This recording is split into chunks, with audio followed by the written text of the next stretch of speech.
Once upon a time in a kingdom far away, there lived a kind and beautiful princess named Snow White. Her skin was as white as snow, her lips as red as blood, and her hair as black as ebony.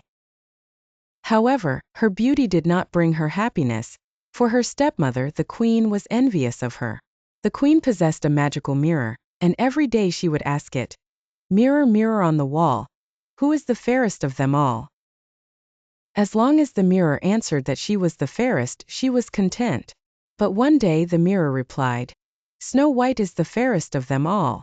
Blinded by jealousy, the wicked queen ordered a huntsman to take Snow White into the forest and kill her. The huntsman, however, could not bring himself to harm the innocent girl.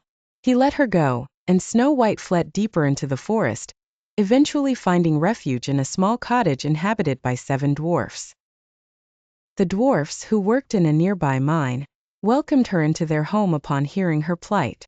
Snow White took on the role of caretaker, keeping the house tidy and preparing meals for the hardworking dwarfs. Meanwhile, the queen, believing Snow White to be dead, once again asked her mirror, "Mirror, mirror on the wall, who is the fairest of them all?" To her dismay, the mirror revealed that Snow White was still the fairest, safely hidden with the dwarfs. In a fit of rage, the queen concocted a plan to kill Snow White herself. Disguising herself as an old peddler woman, she visited the cottage and offered Snow White a poisoned apple. Unaware of the danger, Snow White took a bite and immediately fell into a death-like sleep. When the dwarfs returned to find her lifeless body, they were overcome with grief, placing her in a glass coffin and keeping watch over her.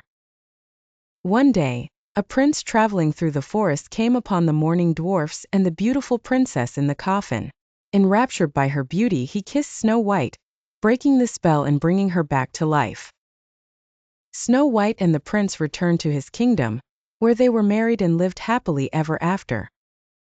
As for the wicked queen, she was consumed by her own hatred and jealousy, leading to her downfall, and thus the kingdom was free from her tyranny, and peace was restored.